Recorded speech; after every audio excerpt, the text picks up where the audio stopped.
ये मुझे बताएं कि वो जो साकिब निसार था उसने आरटीएस बैठा दिया, उसने कहा रिकाउंटिंग नहीं होगी। जी जी, वो बड़ा ज़बरदस्त A1 इलेक्शन था।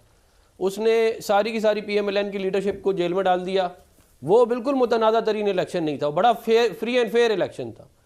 लाखों लोग पोलिंग स्टेशनों में घुस गए बंदूकें लेके और पोलिंग एजेंटों को बाहर निकाल दिया हमारे। वो फ्री एंड फेयर इलेक्शन था।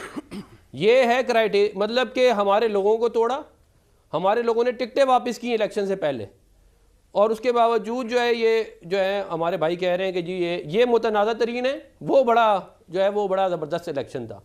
तो बात ये है कि साकिब निसार साहब ने जो कारनामे अंजाम दिए, उसके बाद इमरान खान साहब वज़ीर आज़म बनने के बाद एक बड़ी सी सेरेमनी करते हैं, उसमें उनको शील्ड देते हैं कि ये ले जी नया पाकिस्तान बनाने वाले साकिब निसार साहब हैं।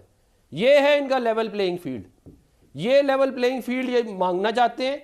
ये चाहते हैं कि इनको इसी तरह दोबारा जो है वो वज़ीर आज़म बनाया जाए। और क्योंकि इनको वो वाली लेवल प्लेइंग फील्ड नहीं मिल रही जिसके अंदर इनके हर कोई जो है इनके हिसाब से चल रहा हो, तो ये जो है मुतनाज़ा तरीन इलेक्शन है। भाई आप मुझे बताएं, साकिब निसार का एक फ़ैसला है, उसके अंदर वो ये कहता है कि मैंने ख्वाब में देखा और ख्वाब में मुझे पता चला तो मैं इतना जुर्माना करूँगा। ये आपने क्या कहते हैं क्राइटेरिया रख दिया फ्री एंड फेयर इलेक्शन का। इस तरह के लोग जो हैं वो आप फ्री एंड फेयर इलेक्शन कराएंगे।